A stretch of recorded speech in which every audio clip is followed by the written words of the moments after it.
It is hereby ordered, adjudged, and decreed that after a jury trial before the Honorable Louis A. Kaplan, plaintiff E. Jean Carroll has judgment for damages against the defendant Donald J. Trump for an aggregate sum of $83,300,000. That order is essentially a bill. Donald Trump must pay the $83.3 million he owes to E. Jean Carroll immediately. It does not matter that Donald Trump is appealing this case. It does not matter that Donald Trump is running for president. It does not matter that Donald Trump believes he had a good day at the Supreme Court yesterday. The law is binding, and Donald Trump must either fork over the money or pony up some collateral to someone who will fork over the money for him.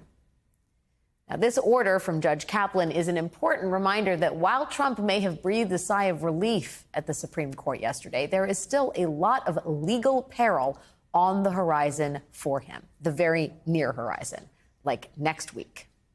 Recall that at the beginning of this week, a D.C. appeals court thoroughly and unanimously rejected Trump's claim that he has presidential immunity and he cannot be prosecuted for trying to overturn the 2020 election.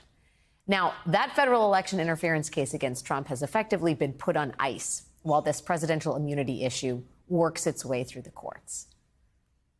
But Trump has until Monday to tell the Supreme Court whether he plans to appeal. And whether or not the court decides to keep this case frozen after Monday to essentially make time for Trump's appeal could tell us a whole lot about whether this court is sympathetic to Mr. Trump or whether this court is quite the opposite. Many legal experts here believe that the win the court is about to hand Donald Trump in the 14th Amendment case may be offset by a potential rejection in his bid for immunity in the election interference case. As Professor Richard Hassan writes for Slate, a grand bargain that appears to make practical sense as a compromise is beginning to come into view. The Supreme Court unanimously holds that Colorado does not have the power to remove Donald Trump from its ballot. But in a separate case, it rejects his immunity argument and makes Trump go on trial this spring or summer on federal election subversion charges.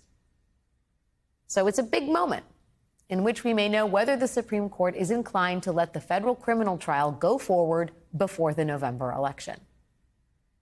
But that's not it. And it's not the only case where Donald Trump is relying on so-called presidential immunity to shield him from accountability. There is also the civil lawsuit brought by Capitol Police officers who were trying to hold Trump civilly liable for the violence they faced on January 6th. Trump's lawyers have until Thursday to ask the Supreme Court to weigh in on that case as well. And Thursday is also the day that Trump's lawyers are due in a Manhattan courtroom for a pretrial hearing in Trump's criminal case involving hush money paid to an adult film actress, Stormy Daniels. That hearing could be where we learn when that case will go to trial. And then there is Trump's New York civil fraud case, the one where he could be forced to pay hundreds of millions of dollars and liquidate the Trump Organization in New York. We are still awaiting Judge Arthur Engoron's verdict in that case, which could come any day now, very possibly next week. Now, arguments in that case finished about a month ago, but that's not stopped Trump's lawyers from getting into all kinds of fights with the judge in this case as he weighs his ruling.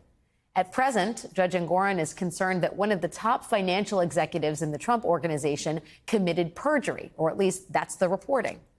So Judge Engoron wrote to Trump's lawyers asking them for any information about that executive and his potential perjury. It seems germane to a case involving Trump's financial dealings. And Trump's lawyers sent Judge Engoron a scathing response. A response calling the judge's request for information unprecedented, inappropriate, and troubling. Well, yesterday, Judge Engoron fired back. When I sent my straightforward, narrow request for information, I was not seeking to initiate a wide-ranging debate with counsel. However, your misleading response grossly mischaracterizes the letter that I wrote, and I feel compelled to respond. You and your co-counsel have been questioning my impartiality since the early days of this case, presumably because I sometimes rule against your clients. That whole approach is getting old. It really seems like Trump's lawyers are going maybe out of their way to anger this judge who is about to decide whether or not to dissolve Trump's entire business in the state and make him cough up as much as maybe $370 million. And these lawyers are doing it at a time when several of Trump's other cases, civil and criminal, might be about to start moving forward. It's all a very interesting strategy. But hey, at least Trump will probably still get to run for president in the state of Colorado. Joining me now is George Conway, a conservative lawyer and contributor to The Atlantic. Also with me is Rick Hasen, UCLA professor, director of the Safeguarding Democracy Project, and author of the upcoming book, A Real Right to Vote. Professor Hasen, let me just start with you. I know both of you all have very important, essential reads today and in the last week. I'd love, Professor, if you could talk a little bit more about the grand bargain you see developing and what it portends for this potential presidential immunity appeal from Donald Trump. Well, it's kind of a fortuity for Jack Smith, the special counsel, that the immunity case is arriving at the Supreme Court right as the court is deciding what to do in the disqualification case. You may remember that Jack Smith went months ago to the Supreme Court, tried to leapfrog the Court of Appeals, get the court to rule on this. The whole ballgame is timing. Now it seems like, with a majority of justices, both liberal and conservative, seeming to side with Trump in the disqualification case, you could see that there could be a lot of pressure on the other side to say, let's let this case go to trial, the case on election subversion in Washington, D.C.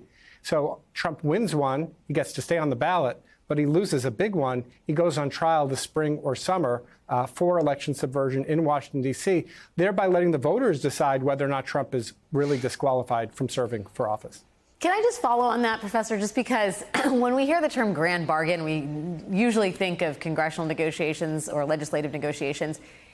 Is it now sort of just accepted that the Supreme Court is so clearly letting politics, or at least political perceptions, intervene or at least inform the decisions they're making in big pieces of litigation?